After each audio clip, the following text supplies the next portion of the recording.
When I opened the door to my house after a 36-hour shift at City General Hospital, all I wanted was a hot shower and something to eat. But what I found was a second refrigerator, sleek and modern, installed right next to my old one. My daughter-in-law, Chloe, looked at me with that cold smile I knew so well. "This one's mine," she said, crossing her arms. "From now on, buy your own food." It was then that I noticed the yellow sticky notes on all the groceries I had bought just 3 days earlier. My name wasn't on any of them. They conveniently forgot they were living in my house without paying a cent of rent. What came next made them wake up crying. But before we continue, make sure you're already subscribed to the channel and write in the comments, where are you watching from? We love to know how far our stories are reaching. My name is Eleanor. I'm 65 years old, and I've been the head nurse in the ER at the hospital for almost 4 decades. That day, my feet were aching inside the white clogs that were once new. My body was a map of aches and pains back, knees, shoulders, marks of a life dedicated to caring for others. I dropped my bag on the kitchen island, still trying to understand what was happening. The new refrigerator had a stainless steel sheen that seemed to mock my old white fridge, which worked perfectly fine. The smell of something baking filled my nostrils, but instead of comfort, it only brought confusion. "Chloe, what does this mean?" I asked, my voice sounding hoarser than I expected. She adjusted her perfectly dyed hair and walked over to the new fridge. "It's simple, Eleanor. This fridge is mine, that one is yours. What's in mine is mine. What's in yours is yours." She opened the door of the new appliance with a theatrical flourish. "See? All organized." It was then I noticed the yellow sticky notes plastered on every item inside my own refrigerator. Cheese, milk, eggs, vegetables, all with Chloe written in big, black letters. "But I bought all of this 3 days ago," I murmured, feeling a lump forming in my throat. "Exactly. And now it's properly identified." She smiled, that smile that never reached her eyes. "I'm tired of sharing what's mine. So from now on, everyone buys their own." I felt my body tremble, not from fear, but from a cold rage rising up my spine. I bought that food with money from my job. Money I earned holding the hands of dying patients, cleaning wounds, comforting devastated families. All while my daughter-in-law and my son lived under my roof without contributing a single cent. "Does Ethan know about this?" I asked, referring to my son. As if summoned by his name, Ethan appeared in the kitchen doorway. At 35 years old, my only son was the spitting image of the father he lost when he was just 10. But in that moment, I didn't recognize the boy I had raised in his eyes. "Yeah, I know, Mom," he said, avoiding my gaze. "Chloe's right. It's better to organize things this way. Everyone handles their own stuff." I just stood there, caught between my son and his wife, feeling like a stranger in my own home. The house I paid for myself, working double shifts for years. The house where I mourned the death of my husband, Richard. The house where I bandaged Ethan's scraped knees, where I celebrated his graduations, where I comforted him through every broken heart. "I understand," was all I could say before retreating to my room. I closed the door, sat on the edge of the bed, and looked at my hands. Rough hands with prominent veins, marked by time and constant work.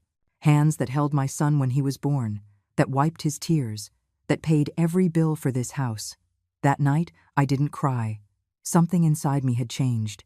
Through the window, I watched the full moon bathe the backyard in its silver light, the same backyard I planted alone after Richard died, leaving me with a young son and a mortgage to pay. I didn't sleep. My mind was working, cataloging every moment, every sacrifice, every extra shift to ensure Ethan had the best. Every time I stopped myself from buying something I wanted so he could have new clothes, SAT prep classes, a laptop for college. And now there he was, a grown man, allowing his wife to treat me like an intruder in my own kitchen. The next morning, I woke up early. I made my coffee in silence, using the grounds that, miraculously, hadn't yet earned a sticky note with Chloe's name. I sat at the kitchen table, the same table where Ethan did his homework for years, and I made a decision. I picked up my phone and called my friend Margaret, a retired lawyer I'd met when she was my patient years ago. "I need your help," I said as soon as she answered. "It's about my house here in Chicago. Margaret listened silently as I recounted the events of the previous night. When I finished, she sighed. "Eleanor, you have two paths, confrontation or strategy. Which do you prefer?" "I want my house back," I replied with a determination I hadn't felt in years, "and I want them to understand the value of respect." "Then let's be strategic," she said firmly. 3 days passed. Days where I kept my routine, leaving for work, returning exhausted, watching Chloe and Ethan enjoy everything I had built. The new fridge glowed with expensive meals, wines, imported cheeses, and fine cuts of meat, while mine held only the basics I could buy with the little money I had left after paying all the house bills that, conveniently, were all in my name. On the 4th night, I came home from the hospital early. I found Ethan and Chloe watching television in the living room, laughing loudly, eating popcorn from a large bowl popcorn made in my microwave, in a bowl from my porcelain collection. "Good evening," I said, stopping at the doorway. They glanced at me briefly, murmured a disinterested hey, and turned their attention back to the TV. It was in that moment I realized. This wasn't just about food or a refrigerator. It was about respect. It was about gratitude. It was about recognizing sacrifice. And it was also in that moment that I decided. It was time to show them the true taste of the independence they so desperately wanted. The next morning, Thursday, I didn't go to work. For the first time in years, I called the hospital and requested a personal day. Sandra, my shift colleague, was surprised but didn't question it. I rarely missed a day, even when I was sick. I waited for Ethan and Chloe to leave. He for another job interview that never panned out. She for the nail salon she frequented religiously every week, spending money she didn't have. When the house fell silent, I began my plan. First, I went to my room and pulled out a box of documents I kept in the back of the closet.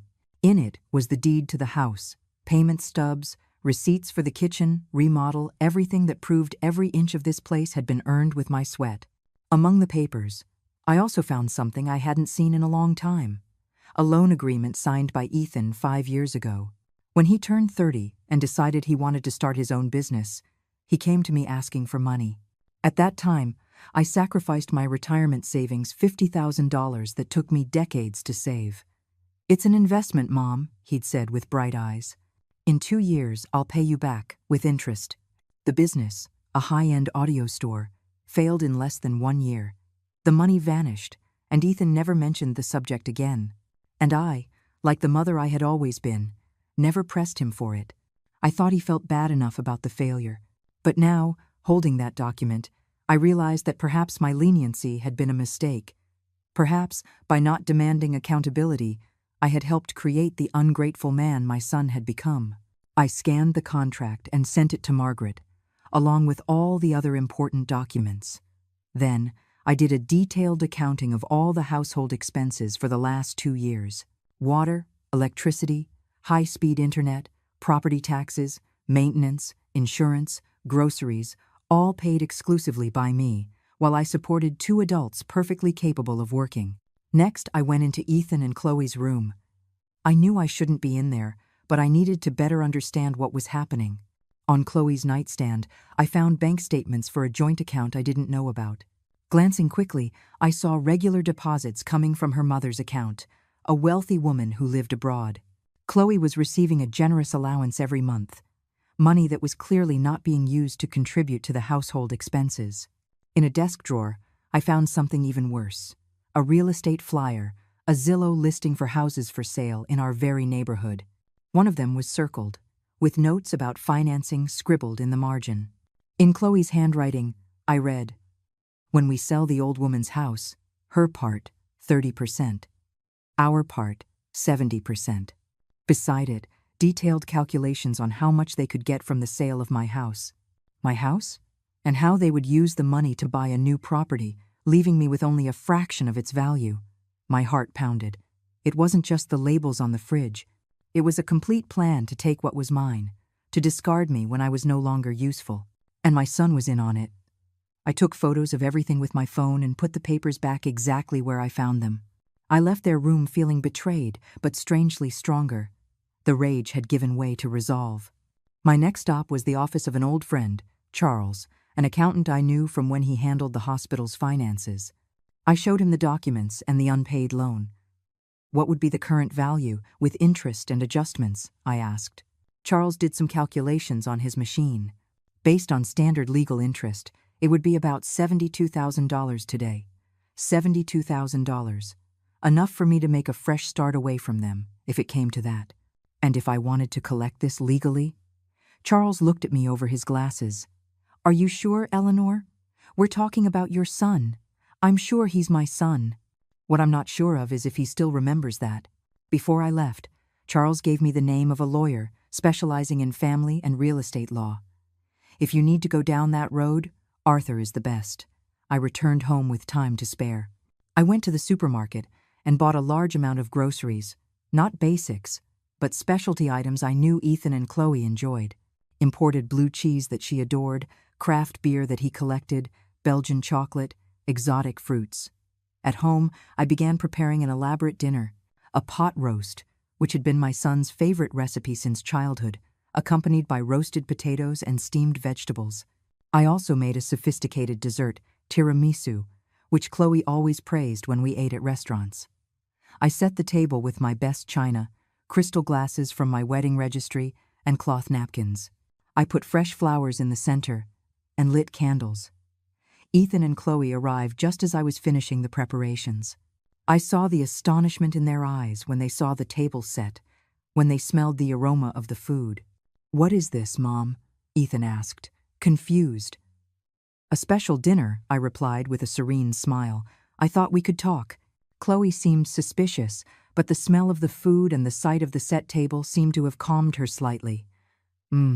Smells good," she commented, leaning in to look at the roast. "Go get cleaned up and come eat," I suggested. "Everything is ready." While they went upstairs to change, I finished setting the table. Under each plate, I placed an envelope. In Ethan's, the loan agreement, updated with the amount owed. In Chloe's, copies of the photos I took of her plans to sell my house, and at my own place, I put a third envelope. A formal notification, drafted by Arthur, the lawyer, giving them a 30-day notice to vacate the property. The table was set, not just for dinner, but for the moment of truth that was about to come. I poured myself a glass of wine and waited, feeling a strange calm. The bitter taste I had felt for the past few days had transformed into a quiet determination. It was time for them to learn that respect isn't put on yellow sticky notes. Respect is earned, it is cultivated, and when it is lost, it can have bitter consequences. Ethan and Chloe came down the stairs laughing about something I couldn't hear. They seemed relaxed, as if the world belonged to them. The sound of their laughter, which should have warmed my mother's heart, now caused me a mixture of sadness and indignation. How could my son be so oblivious to what he was doing to me? "Wow, Mom, is all this for us?" Ethan asked, sitting down at the table. His eyes gleamed at the abundance of food. Chloe sat beside him, adjusting the expensive dress she wore around the house as if it were casual clothing. "Yes," I replied softly. "I thought we deserved a special night." "Any particular occasion?" Chloe asked suspiciously, taking the linen napkin and placing it on her lap. "Let's just say it's a celebration of new beginnings," I replied, pouring an expensive Merlot I had bought, especially for the occasion, into their glasses. "Serve yourselves, please." Ethan didn't need a second invitation. He filled his plate with generous portions of the pot roast and side dishes. Chloe followed, though with more restraint, always concerned with appearances. We ate in silence for a few minutes, just the clinking of silverware on the plates filling the room. "This is delicious, Mom," Ethan finally commented, already on his second helping. "It's been a while since you made this roast." "It's been a while since we had a reason to celebrate," I replied, barely touching my food. The anxiety about what was coming next had stolen my appetite. Chloe noticed my behavior. She was always observant, a quality that could be admirable if it weren't primarily used to manipulate situations in her favor. "You're acting strange, Eleanor," she said, setting down her fork. "What's really going on?" I took a sip of wine, feeling the liquid warm my throat, giving me courage. "I've been thinking a lot since the refrigerator episode." Ethan had the decency to look ashamed, but Chloe maintained her neutral, almost defiant expression. "And I've come to a conclusion," I continued. You're both right. This surprised them. They exchanged quick glances, as if trying to decipher where I was going with this. Everyone should handle their own things. It's fair, it's organized, and above all, it's adult. I took another sip of wine. That's why I prepared a surprise for you. A surprise? Ethan's voice had that childish tone of expectation I knew from when he was little. He always loved surprises, especially those involving gifts. Yes, it's under your plates. They looked at each other again, curious now. Ethan was the first to lift his plate, finding the brown envelope. Chloe followed his example, more cautiously. What is this? Ethan asked, opening the envelope. His face changed as he recognized the document in his hands. The loan agreement, with the updated balance highlighted in fluorescent yellow, the same color as the refrigerator labels. An intentional choice on my part. This is, Mom, this was 5 years ago. He stammered, turning pale. Exactly. 5 years, 2 months, and 17 days, to be precise, I replied calmly. Enough time for the interest to turn $50,000 into $72,000. Chloe snatched the paper from Ethan's hands, her eyes scanning the numbers rapidly. You can't be serious, she hissed. Oh, but I am. And you should check your envelope, Chloe. I'm sure you'll find it. Revealing. She tore open the envelope with trembling fingers. When she saw the photos of her own plans, her face flushed with rage and shame. You were snooping through our things? She accused, slamming her hands on the table, making the silverware rattle. Just like you snooped through my refrigerator, my groceries, my life. My voice remained calm, which only seemed to infuriate her more. Mom, we can talk about this, Ethan tried, his tone pleading. That business went south, you know that. I was planning to pay you back when you sold my house? I interrupted. When you kicked me out with my 30% share, as your wife so generously planned? Ethan looked at Chloe in shock. What is she talking about? Don't play dumb, Ethan, Chloe snapped. We talked about it. The house is too big for her alone. It would make more sense to sell it and each go our own way. But we never talked about percentages or... He stopped, realizing he was incriminating himself further. Or cheating me? I completed for him. Of taking what is rightfully mine, what I built alone after your father died, and left me with a young son and bills to pay. The silence that followed was heavy. No one was touching the food anymore. The pot roast was cooling on the plates, just like the atmosphere between us. And there's more, I finally said, picking up my own envelope. Since we're being so organized about what belongs to whom, I handed the document to Ethan. His hands were shaking as he opened it. Chloe craned her neck to read along with him. An eviction notice? He read, incredulous. Mom, you can't be serious. 30 days, I replied. The lawyer said that's more than fair, considering you have no formal lease agreement and do not contribute financially to the upkeep of the house. Chloe stood up abruptly, knocking over her wine glass. The red liquid seeped across the white tablecloth like blood. You can't do this. We're family. Family? I raised an eyebrow. Family respects each other. Family contributes. Family doesn't put labels on food they didn't pay for or make plans to sell the old woman's house, as you so affectionately call me behind my back. Ethan also stood up, his face a mask of desperation. Mom, please, let's talk. We don't need to get to this point. I remained seated, surprisingly calm. I'm tired of empty conversations, Ethan. I'm tired of being treated like a burden in my own home, of working to support 2 perfectly capable adults who show not the slightest gratitude or respect. This is all your fault, Chloe yelled at Ethan. You said your mom would never do this, that she always caved. And I always did cave, I confirmed. That was my mistake. I let you think you could take everything without giving anything in return. We can't leave in 30 days, Ethan argued, desperate. We have nowhere to go. Chloe's parents have that condo downtown that's sitting empty, I suggested. The one you mentioned when you were discussing shipping me off to a nursing home. Chloe's eyes widened. You heard that too? I've heard enough. I finally stood up, picking up my nearly untouched plate. And now, if you'll excuse me, I'm going to retire. Feel free to finish dinner. After all, it was prepared with food I paid for with my money, in my kitchen. Enjoy it while you can. I walked to the kitchen door and turned one last time. Oh, and Ethan, that pot roast was always your favorite meal. But you never realized how much I hate making it. The smell sticks to my hands for days. But I did it anyway, because I loved you more than you will ever understand. I went up the stairs to my room, hearing the heated argument erupt between them. Accusations, recriminations, the sound of something else breaking. I didn't care. I closed my door, lay down on my bed, and for the first time in days, I slept deeply, with the clear conscience of someone who had finally taken back control of her own life. The next morning, I woke up to the sun streaming through the blinds. For a moment, I was confused about what had happened, as if it had all been just an intense dream. But then I heard doors slamming downstairs and agitated voices. Reality returned with full force. I got up, took a long shower, and dressed carefully, choosing clothes that made me feel confident. Black trousers, a silk teal blouse, a pearl necklace Richard had given me on our last anniversary. I looked in the mirror and saw not just the tired nurse or the betrayed mother, but a woman determined to reclaim her dignity. I went downstairs slowly, each step an exercise in control. The kitchen was a mess. Dirty dishes from last night's dinner, wine stains on the tablecloth, leftover food. Apparently, no one had bothered to clean up. Ethan was sitting at the table, his head in his hands, looking like he hadn't slept. He raised his eyes when he saw me. "Mom," he began, his voice hoarse. "Good morning, Ethan," I replied neutrally, heading for the coffee maker. I made sure to scoop the coffee from the bag that had a yellow sticky note with Chloe's name on it, a small act of rebellion.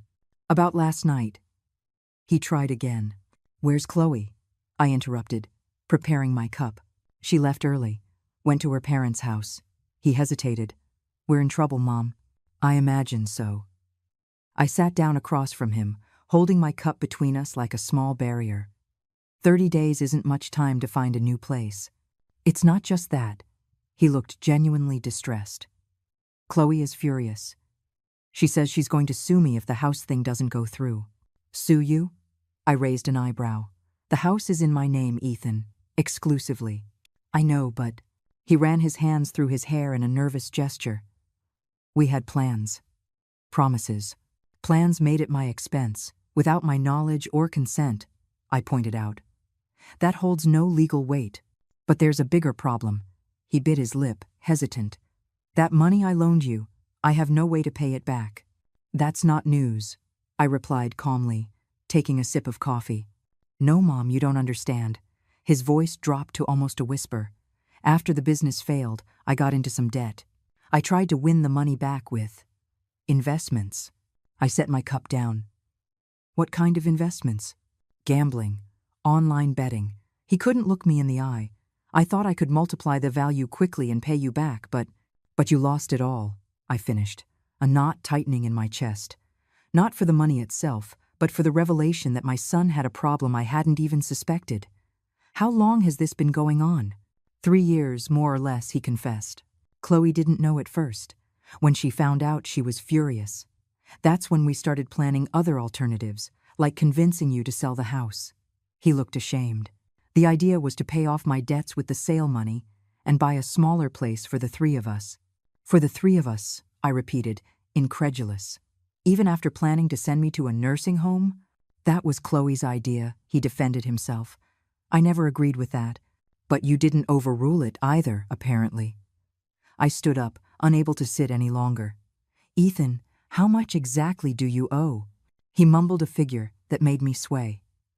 "Almost $150,000 owed to banks, lenders, and betting platforms, an amount he could never hope to repay with the temporary jobs he occasionally landed. That's why Chloe is so desperate," he explained. "The collectors, they started calling, showing up. She's scared." I leaned against the kitchen island, trying to process it all. My son wasn't just ungrateful, he was in deep trouble. And, somehow, I had become responsible for saving him yet again. "What do you plan to do?" I asked finally. "I don't know." For the first time since this conversation started, I saw tears in his eyes. "I'm scared, Mom." A part of me wanted to hug him, to tell him everything would be okay, that Mom would fix it all just like she always had. But that part was weakened by the betrayal, by the discovered plans, by the yellow sticky notes on the fridge. "I'm going to the hospital now," I announced, grabbing my purse. "I'm on duty until tomorrow. When I get back, I want you to have a plan, a real plan. No more fantasies about taking what's mine." "But Mom." "No, Ethan, no more, but Mom. You are 35 years old. If you're mature enough to rack up $150,000 in gambling debts, you're mature enough to find a solution." I left the house feeling the weight of the world on my shoulders. On the way to the hospital, I called Margaret. "The problems are bigger than we imagined," I said as soon as she answered. "Tell me everything," she replied, and I did. "What should I do, Margaret?" "He's my son. I can't just abandon him." "No, you can't," she agreed. "But you also can't let yourself be dragged down into the hole he dug." I parked in the hospital garage, still on the phone. "I'm afraid of what will happen to him, Margaret. Gambling is an illness." "Yes, it is. And as a nurse, you know that some illnesses require specialized treatment, not just motherly care." Her words hit me with the force of truth. Throughout my career, I had guided families to seek professional help for their loved ones. Why was it so hard to follow my own advice? "I'll think about what to do," I said finally. "Thanks for listening." That shift was one of the hardest of my life. Not because of the medical emergencies, those I could handle with decades of experience. What was difficult was maintaining focus when my own life felt like it was falling apart. Between sutures and medications, my mind constantly returned to Ethan, to his debts, to the betrayal. Carol, my shift partner of over 20 years, noticed my distraction. "Eleanor, you're pale. Did something happen?" I hesitated for a moment. I was never one to share personal problems at work, but the weight was too much to carry alone. "Trouble at home," I admitted finally. "My son, he has gambling debts." Carol put a hand on my shoulder. "How much?" "150,000. She sucked in her breath. "And let me guess. You're trying to figure out how to save him." I nodded, ashamed. "Eleanor," she spoke with the firmness she used with difficult patience. "Do you remember that case last year? The young guy who came in here after being beaten by loan sharks? How could I forget? A man in his 30s, multiple fractures, internal bleeding. We fought for hours to save him. His mother paid off his debts 3 times, Carol continued. Each time, he promised to stop. Each time, he went right back to betting. Until she had nothing left to sell, no house, no car. She ended up living with her daughter in a tiny apartment, while her son continued to spiral. I felt a chill. It was like hearing a premonition of my own future. What happened to him after he left here? He entered a rehab program. He's been clean for 8 months. But you know what he told me when he came in for a follow-up? That he only started taking recovery seriously when he realized no one else was going to pay for his mistakes. Her words stayed with me for the rest of the shift. When I finally left the hospital, 36 hours later, I had made a decision. It wouldn't be easy, but it was necessary. At home, I found Ethan alone, watching television in the living room. The house was still a mess, dirty dishes in the sink, clothes thrown about. He hadn't even bothered to clean up. "Chloe didn't come back?" I asked, dropping my bag on the sofa. "No," he replied, without taking his eyes off the TV. "She said she's only coming back when I fix the situation. Like it's easy." I turned off the television, forcing him to look at me. "We need to talk." He sighed, irritated by the interruption of his apparent lethargy. "If this is about last night, Mom, I already told you I have no way to pay that money right now." "It's not about the money, Ethan. It's about you, about your problem with gambling." His face hardened. "I don't have a problem. I just had some bad luck. $150,000 in debt isn't bad luck, son. It's an addiction." He stood up, defensive.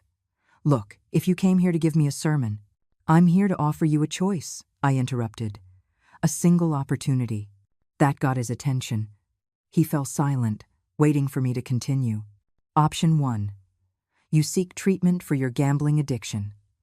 You find a job, any job, and you start paying off your debts on your own. I will allow you to stay here for 3 months, without Chloe, while you get reorganized. And option 2? He asked, suspicious. You're out in 30 days, as stated in the notice, and you solve your problems alone, without my help, without my money, without my roof. That's not a fair choice, he protested. How am I supposed to pay off $150,000 working where? Pumping gas? I don't know, Ethan. But I do know that I am not selling my house to pay off gambling debts. Nor am I compromising my retirement for someone who isn't willing to help himself. He looked at me incredulous. You're talking like I'm just anyone. I'm your son. Yes, you are.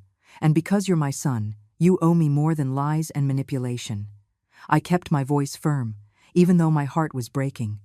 Think about your options. I want an answer tomorrow. I went up to my room, closing the door behind me. I heard Ethan shout something downstairs, followed by the sound of glass breaking. I didn't go down to check. I was setting boundaries for the first time in decades, and it wasn't going to be easy for either of us. That night, as I tried to sleep, I remembered Ethan as a little boy. The boy who would run into my arms during thunderstorms, who made me Mother's Day cards with shaky letters, who looked at me with admiration when I came home from the hospital in my white uniform. Where was that boy now? Lost in bets and lies, in plans to take what was mine, in yellow sticky notes on a refrigerator. The tears came silently, soaking my pillow.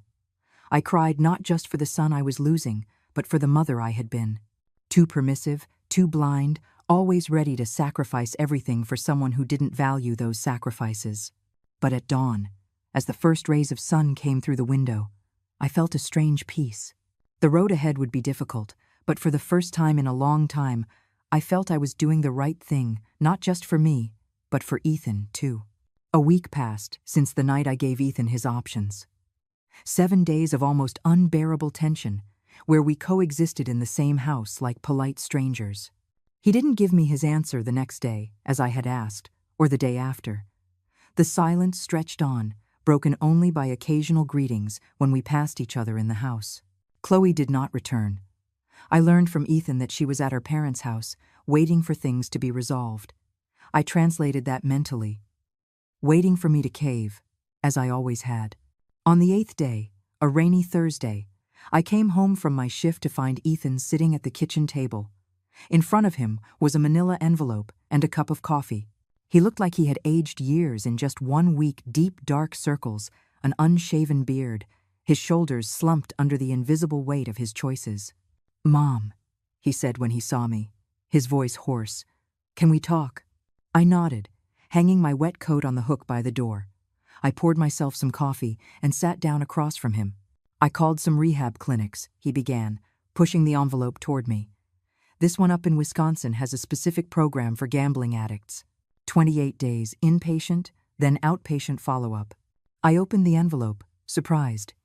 Inside were brochures and forms from a reputable clinic specializing in addiction. It wasn't cheap. The treatment cost nearly $20,000, a considerable sum, but not impossible. "How do you intend to pay for this?" I asked, scanning the documents. "I sold my car." He avoided my gaze. "It didn't cover all of it, but I made an arrangement to pay the rest in installments." The surprise must have been obvious on my face, because he added quickly, "I know it doesn't seem like much compared to what I owe, but it's a start." And he hesitated. "I also applied for some jobs. Nothing great, but they're honest jobs." I studied my son's face, searching for signs of manipulation, the same act he used to pull as a child to get what he wanted. But what I saw was something different. Genuine shame, regret, and maybe, just maybe, the first glimmer of responsibility. "When do you start?" I asked finally. "If you agree to option 1, letting me stay for 3 months while I get reorganized, I can check into the clinic on Monday." "And Chloe?" His face contorted in a pained expression. "We're done. Or rather, she's done with me. When she found out I'd sold the car, she said she wouldn't stick around with a loser with no prospects." I felt a pang of compassion, quickly followed by a thought that shamed me. "Good riddance," as my grandmother would have said. "I'm sorry," I said anyway, because it was my son who was hurting, regardless of the circumstances. He shrugged, trying to look indifferent, but I saw the pain in his eyes. Maybe it's for the best. She never really loved me, just what I could provide, or what she thought I could. "And your debts?" They're still there, he sighed. But I spoke to a lawyer who specializes in gambling debt. He said we can negotiate with the legitimate creditors. As for the others, it will be more complicated, but not impossible. I nodded slowly. It was more initiative than he had shown in years. And as for the money you owe me? Ethan swallowed hard. I want to pay you back too, Mom. Not now, obviously, but eventually. The lawyer suggested including it in the payment plan after the more urgent debts are under control. I took a sip of my now lukewarm coffee, pondering. A part of me, the wounded mother, the betrayed woman, wanted to stay harsh, to demand everything at once. But another part, the nurse who had seen so many people struggle to recover, recognized the signs of someone genuinely trying to change. 3 months, I said finally. You can stay for 3 months, while you do the treatment and find a job. But there are conditions. What are they? He seemed relieved, almost hopeful. First, no Chloe here, no visits. He nodded quickly. Not a problem. Second, you will contribute to the household expenses, no matter how small the amount is at first. Fair. Third, Gamblers Anonymous meetings twice a week, no skipping. He hesitated briefly, but agreed. Okay. And finally, I continued, I want to see your bank statements every month. Any sign of betting, any cent spent on gambling, and the deal is off. Ethan took a deep breath, as if gathering courage. I agree to all of it. And there's one more thing. I raised my eyebrows, waiting. I wanted. He cleared his throat, visibly uncomfortable. I wanted to apologize. Not just for the debts or the plans with Chloe, but for everything. For being an ungrateful son, for letting her put labels on your food, for forgetting everything you did for me. I stayed silent, letting him continue. When Dad died, you could have sent me to Grandma's, fixed your life, moved on. But you worked 3 jobs, slept 4 hours a night for years, all so I could have a good life. His voice broke. And how did I repay you? By bringing a woman into your home who disrespected you, by planning to sell the roof you built, by being a monster. Tears were streaming freely down his face now. Not the manipulative tears I had seen so many times, but the genuine sobs of someone confronting the truth about himself. I don't know if you can forgive me, he continued, or if I deserve your forgiveness. But I need you to know that I am truly sorry, and I'm going to spend the rest of my life trying to be the son you deserve. Something broke inside me, not from pain, but from relief. Like a wound finally being cleaned after being infected for so long. Ethan, I said softly, I don't want the rest of your life. I just want you to build a life for yourself. An honest, responsible, worthy life. That will be reward enough for me. He nodded, wiping his tears with the back of his hands, just like he did when he was a boy. I'm going to do it, Mom. I promise you. Don't promise me, I replied, standing up. Promise yourself. In the days that followed, I watched Ethan mobilize like never before. He arranged his admission to the clinic, went to job interviews, and attended his first Gamblers Anonymous meeting. It was strange to see him take on responsibilities he had avoided for so long. A part of me expected it to be just a phase, that he would soon revert to his old habits. But another part, perhaps the part that never stopped believing in him, began to nurture a faint hope. The morning he left for the clinic in Wisconsin, I helped him pack a small bag. Basic clothes, toiletries, a few books he liked. He looked so vulnerable, so young again, that I had to fight the urge to say, "Don't go, stay, we'll figure it out another way." But I knew there was no other way. Some paths need to be walked alone, however painful. "Are you sure you don't want me to drive you?" I asked as he zipped the bag. "I'm sure. I need to do this myself." He hesitated before adding, "But thank you for offering." When the taxi arrived, I walked him to the door. Impulsively, he hugged me a tight, desperate hug, as if he were holding on to keep from sinking. "I'm going to make you proud of me, Mom," he mumbled into my hair. "I know," I replied, and I realized I truly believed it. After he left, I went back to the kitchen and looked at the 2 refrigerators, side by side. Chloe's, still full of expensive products, now slowly spoiling. Mine, with basic foods, some still bearing the yellow sticky notes. On impulse, I opened Chloe's fridge and started pulling everything out. Imported cheeses, expensive wines, gourmet yogurts. I separated what was still good and could be donated. I threw away what had already spoiled. Then, I took a knife and began to scrape the yellow labels off my own refrigerator, one by one. Each label removed felt like a weight lifting from my shoulders. When I finished, I looked at the small pile of yellow paper in my hand, physical symbols of the disrespect I had tolerated for so long. I walked out to the backyard, took a match, and burned them all in a small metal can. As the flames consumed that bright yellow, I felt a strange sensation spread through my chest, a mixture of relief, determination, and, surprisingly, hope. There, watching the labels turn to ash, I understood that this wasn't just the story of an ungrateful son or a manipulative daughter-in-law. It was the story of a woman learning, at 65 years old, that respect is not begged for, it is demanded. And that sometimes the deepest love we can show is to set firm boundaries even when it hurts, even when it's hard, even when everything in us wants to cave. The 28 days Ethan was at the rehab clinic in Wisconsin passed more quickly than I imagined. Without him and Chloe in the house, I rediscovered the pleasure of silence, the peace of living at my own pace. For the first time in years, the house was truly mine, no labels, no tension, no constant feeling of being judged in my own space. I took the opportunity to make changes I had wanted for a long time. I painted the living room a soft shade of sage green, so different from the bland beige Chloe had insisted was more elegant.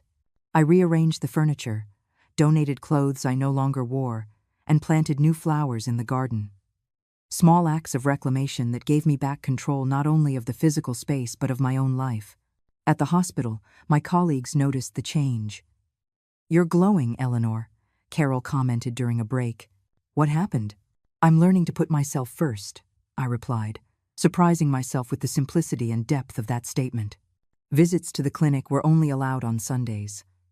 On the first one, I was shocked by Ethan's appearance pale, with deep dark circles, trembling slightly. Gambling withdrawal, his therapist explained to me, can be just as physical as withdrawal from any substance. "It's like my brain is screaming for that adrenaline rush," Ethan confessed during our supervised conversation. I never realized how addicted I was until I tried to stop. In the following visits, I saw gradual improvements. His skin regained color, the tremor lessened, and his eyes regained some of their light. More importantly, he began to talk about his problem with more clarity, without the excuses and rationalizations of before. "The therapist says I use gambling to escape," he explained on our third visit. "Escape from expectations, from responsibility, from the fear of not being good enough." "Fear of not being good enough for whom?" I asked. He hesitated. "For you, mostly." That hit me like a punch to the gut. "Ethan, I never." "It's not something you did consciously, Mom," he interrupted gently. "It's just, you were always so competent, so strong. Head nurse, single mother, homeowner. It felt like I could never measure up to that." "I never wanted you to feel that way," I murmured, realizing how my own actions, however well-intentioned, had contributed to his insecurities. "I know, and I'm not blaming you. It's just an explanation, not an excuse." He smiled slightly. "I'm learning to tell the difference." In his last week at the clinic, Ethan gave me surprising news. He had found a job. It was nothing grand, an admin assistant at a small logistics company in Wisconsin, but it was a start, a steady salary, a chance to rebuild. "I start as soon as I get out of here," he said, obviously proud. "It's not much, but it's enough to contribute to the house expenses and start negotiating my debts." On the day of his discharge, I went to pick him up. When he got in the car, he looked like a different person, not just physically recovered, but with a different presence, more centered, more mature. "Thanks for coming," he said, buckling his seatbelt. "Of course I'd come." "No, Mom. Thank you for coming when I really needed you. For not giving up on me." I smiled, starting the engine. "We're family, Ethan. Real family doesn't give up. Even after everything I did, especially after everything you did."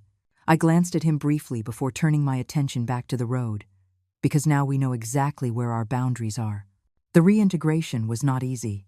Despite the intensive treatment, Ethan still faced temptation daily. He installed blockers on his phone to prevent access to gambling sites. He gave me his credit card to hold on to. He religiously attended Gamblers Anonymous meetings twice a week. And there were the debts, a seemingly insurmountable mountain. The gambling debt lawyer managed to negotiate with the official creditors, banks, finance companies, credit cards. The payments were reduced and stretched out over years, but they were manageable with his new salary, as long as he lived frugally. The unofficial creditors, loan sharks, underground betting houses were more complicated. Some accepted settlements through legal intermediaries. Others made threats. One particularly tense night, we received an intimidating visit from two men demanding immediate payment. "You have 1 week," the taller one said, looking around the living room as if assessing what he could take. "Or we'll be back to collect what we're owed, with interest." After they left, Ethan was pale, trembling like he had in the first days at the clinic. "I'm so sorry, Mom. I never wanted to bring this danger to you." That same night, I called Arthur, the lawyer who had helped me with the eviction notice. "I need your help with a more serious problem," I explained, recounting the intimidating visit. 2 days later, Arthur and a private investigator who worked with him attended a meeting with the men who had threatened us. I don't know exactly what was said, but they never came back. Arthur only commented enigmatically, "Sometimes the threat of public exposure is more effective than anything else for certain types of businesses." The months passed. Ethan kept his job, contributed to the expenses, attended his meetings. Slowly, I saw my son re-emerge as the man I always hoped he would become: responsible, aware, mature. Chloe tried to come back once when she heard Ethan was employed and getting organized. She showed up at the house one Sunday afternoon, all smiles and rehearsed apologies. "I was hasty," she said, standing on the doorstep. "All couples go through difficulties, don't they?" Ethan looked at her for a long moment. I could see the conflict in his eyes, the attraction he still felt, the temptation to return to what was familiar, however toxic. "Chloe," he said finally, "you put yellow sticky notes on my mother's food. You planned to sell her house without her knowledge. You called me a loser when I needed support the most." He shook his head. "There's no coming back from that." She switched tactics instantly. The smile vanished, replaced by a hard expression. "You think you're going to find someone better than me? An admin assistant with $150,000 in debt? I don't know what I'm going to find, but I know what I no longer want in my life." He closed the door gently but firmly. Later that night, I found Ethan in the backyard, looking at the stars. I sat next to him on the bench Richard had built so many years ago. "Are you okay?" I asked, offering him a cup of tea. Strangely, I am. He accepted the drink, his fingers brushing mine. For a moment, when I saw her, all those feelings came back. Not love, but familiarity. Like a song you don't like, but you know all the words by heart. "I understand. You know what I realized, Mom? That I'm no longer willing to trade respect for familiarity. Not for me, and not for you." I looked at my son under the silvery moonlight, noticing the firm line of his jaw, the new dignity in his eyes, and I felt a surge of pride not for something I had done, but for the man he was choosing to become. "The 3 months are up next week," I commented casually, although we were both well aware of the date. Ethan nodded. "I've already started looking for a place. There's a guy from GA who needs someone to share the rent in Wisconsin. You don't have to go, you know." The words slipped out before I could stop them. He smiled. "Yes, I do, Mom. Not because you don't want me here, but because it's time. In fact, it's long past time." We sat in silence for a moment, drinking our tea, contemplating the starry sky. It was a comfortable silence, the kind that only exists between people who have finally found a true equilibrium. "Thank you," he said finally. "For what?" "For letting me fall. It was the only way I could learn to get back up." A year has passed since Ethan moved out. He didn't go far, just to a modest apartment about 20 minutes away that he shares with his colleague from GA. We maintain a routine: dinners on Sundays at my house, calls during the week, occasional texts just to say hello. This new dynamic has brought us closer than when we lived under the same roof. Without the pressures of daily coexistence, without the tensions built up over years of unmet expectations, we are rediscovering each other as adults. Me as a woman beyond the role of mother, him as a man beyond the role of the problem son. Today is a different Sunday. Ethan is coming for our usual dinner, but this time he's bringing someone. A friend, he said on the phone, in a tone that suggested more than that. It's the first time he's mentioned a woman since Chloe, and I can't deny I feel a certain apprehension. I prepare the house carefully, not excessively, so as not to seem like I'm trying to impress, but enough to show I value the occasion. I make lasagna, Ethan's favorite since childhood, and a fresh salad with vegetables from my own garden, which has become my refuge in these months of rediscovery. At 6 o'clock sharp, the doorbell rings. Ethan was never punctual until recently, another small sign of his transformation. When I open the door, I see my son smiling, a bottle of wine in his hand, and beside him, a middle-aged woman with short brown hair and a shy smile. "Mom, this is Claire," he says with a quiet pride in his voice. "Claire, my mother, Eleanor." "It's a pleasure to finally meet you," Claire says, extending her hand. Her handshake is firm, her eyes meeting mine without hesitation. "Ethan talks about you a lot." "I hope good things," I reply, inviting them in. "The best," she assures me, handing me a small vase of violets. "I heard you like plants." The dinner flows with a naturalness that surprises me. Claire is not what I expected, not too young, not dazzled by appearances like Chloe. She is 42 years old. She's a high school history teacher, divorced, no children. She met Ethan at a book club at the public library 6 months ago. He was reading The Old Man and the Sea, she recounts, looking at him fondly. I found it interesting to see a man his age so engrossed in Hemingway. Usually, I only see that in my students when I force them to read it. Ethan laughs. It was part of my therapy. Reading stories about perseverance, about fighting on even when all seems lost. I observe their interaction throughout dinner.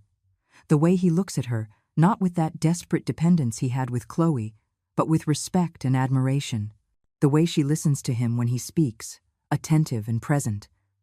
They are small, subtle gestures, but they reveal something that brings me profound relief, a relationship built on a healthy foundation.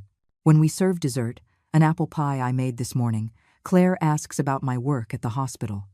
It's the first time in years anyone has shown genuine interest in what I do. Chloe never asked.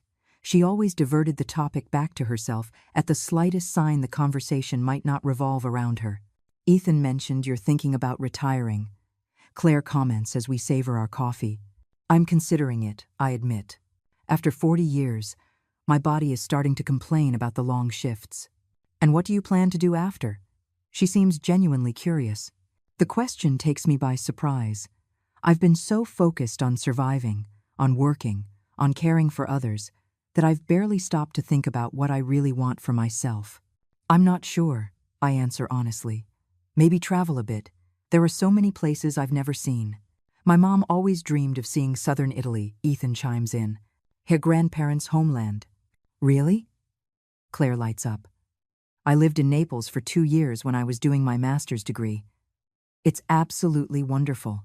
She begins to describe the small villages by the sea, the incomparable taste of the homemade food, the warm hospitality of the Italians. Her eyes shine as she recalls her experiences, and I find myself captured by her stories, imagining myself walking those cobblestone streets she describes so fondly. "You should go," she says finally. "If there's one dream worth fulfilling after a lifetime of work, it's that one." In that moment, something crystallizes inside me, a certainty that it's time to live for myself. Not selfishly or neglectfully, but in the fullest sense of self-care and self-realization. Later, as Ethan and Claire are about to leave, my son hugs me tighter than usual. "Thanks for dinner, Mom. It was perfect." Claire is special. I can't find better words, but he understands. Yes, she is. He smiles, and I see something in that smile I haven't seen in a long time. Peace. And you know what else she is? Someone who wouldn't mind at all sharing her apartment with me. No yellow labels, no power games, just partnership. That's wonderful, Ethan. It's different from anything I've ever known. He hesitates. "In fact, I came here today not just to introduce you, but also to tell you some news. I got promoted. Nothing extraordinary, just team coordinator for the admin department, but it means a better salary. I'm so proud of you." And it means I can start paying you back. For real. I frown, confused. Paying me back? The loan money. He pulls an envelope from his pocket. It's the first of many. It's not much, but it's a start. I look at the envelope, feeling a lump in my throat. Not because of the value, which I know is modest, but because of the symbolism of that gesture. The promise fulfilled, the responsibility assumed, the respect shown not through words, but through concrete actions. Son, this can wait, I say, touching his arm. You have other priorities now. No, Mom. His tone is gentle but firm. This is a priority. It always will be. Because it's not just about money. It's about honoring my word. It's about showing you every day that your sacrifice was not in vain. I accept the envelope, recognizing the importance of this moment for his recovery and for our relationship. After they leave, I sit on the porch with a glass of wine, contemplating the night sky. I think about how life turns, how from a painful situation like the labels on the fridge, a complete transformation in our family dynamic emerged. I open the envelope Ethan gave me. Inside, besides the modest check, is a handwritten note, the first of many. Thank you for believing in me when I didn't believe in myself. I love you, Mom. The tears come, silent but liberating. They aren't tears of sadness or even pure joy. They are tears of recognition of the long, arduous path we walked, of the wounds that are still healing, of the new and promising journey that lies ahead. That night, I make two decisions. First, on Monday, I will talk to my boss at the hospital about my retirement. 40 years is enough. It's time to live the years I have left fully. Second, I will use part of the money I've saved to fulfill my dream of seeing Italy, not because I deserve a reward after everything I've been through, but because I finally understand that caring for others begins with caring for oneself. And as I put Ethan's note in my memory box, I feel an unexpected gratitude for those yellow sticky notes on the refrigerator. They were painful, humiliating, cruel, but they were also the catalyst that woke me up, that forced me to set boundaries, that transformed not only my son, but myself. Sometimes it's the biggest wounds that provoke the deepest transformations.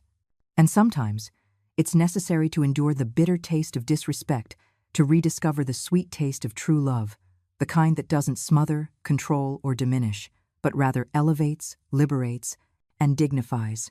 3 years have passed since the dinner where Ethan introduced me to Claire. Time runs differently now that I'm retired, no longer measured in shifts or emergencies, but in small daily pleasures and meaningful moments. Ethan and Claire got married 1 year ago in a simple ceremony in her backyard in Wisconsin. Nothing flashy, just a few close friends, homemade food, and ambient music. So different from the life he led with Chloe, focused on appearances and status. I went to Italy, as I had promised myself. I spent 2 months exploring small villages on the Amalfi Coast, visiting my grandparents' homeland in Calabria, getting lost in the alleys of Naples. I traveled alone, something I never imagined I'd have the courage to do. I discovered an independence I didn't know I had, an ability to navigate foreign lands, to communicate even with my limited Italian, to make fleeting but significant friendships. When I returned, I felt renewed, as if I had left behind not just a country, but also old patterns and expectations. The house seemed different, no longer a space for battles over territory or respect, but a quiet refuge where I could simply be Eleanor, not just the nurse, not just the mother, but a complete woman in her complexities and desires. Today is a special day. Ethan and Claire are coming for lunch, as they regularly do on Sundays, but this time they're bringing news. They didn't tell me what it is, only that it's important, and they wanted to tell me in person. I prepare a simple but careful meal. Mushroom risotto, green salad, homemade bread I learned to make after retiring. I set the table with care, place fresh flowers from the garden, in the center small rituals I've learned to value, that transform the everyday into a celebration. When they arrive, I immediately sense something different. There's an almost palpable energy between them, a sparkle in their eyes, hands that find and squeeze each other in silent complicity. After the initial hugs and routine questions about how we are, we sit down to lunch. The conversation flows naturally about work, books, news. Ethan talks about a specialization course in management he recently started, Claire comments on her students and an oral history project she's developing at the school. It's only when we serve dessert, a lemon tart that Claire brought, that Ethan finally clears his throat, a nervous gesture I've known since his adolescence. "Mom," he begins, holding Claire's hand on the table. "We have some news to share." My heart speeds up. There's something in the way they look at each other that tells me exactly what's coming next. "We're expecting a baby," Claire announces, her voice soft but firm. 3 months along. The joy I feel is immediate and overwhelming. Tears spring up before I can stop them. "A baby," I repeat, as if I need to hear the words in my own voice to believe it. "Yes," Ethan confirms, his face lit up in a way I've never seen before. "You're going to be a grandmother, Mom." A grandmother. The word resonates within me, opening up possibilities I had never considered. After so long being just a mother, the provider, the caregiver, the one setting limits, I would now have a new role to play. "It's a girl," Claire adds, gently placing a hand on her still flat stomach. "We found out last week." "A girl," I repeat, marveling. I stand up to hug them both, feeling a connection to the future I hadn't expected to experience at this stage of my life. After the initial excitement calms down, Ethan looks at Claire, as if silently asking for permission to say something else. She nods discreetly. "Mom," he says, "we'd like to ask you something." "Of course, anything." We decided to name her Eleanor. His voice is thick with emotion. "If that's okay with you, we want her to have your name." The world seems to stop for an instant.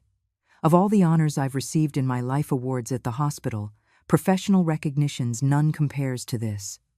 My name, continuing on through a new life. A new Eleanor who will come into the world under such different circumstances than the ones I faced. "It would be the greatest honor of my life," I managed to say finally.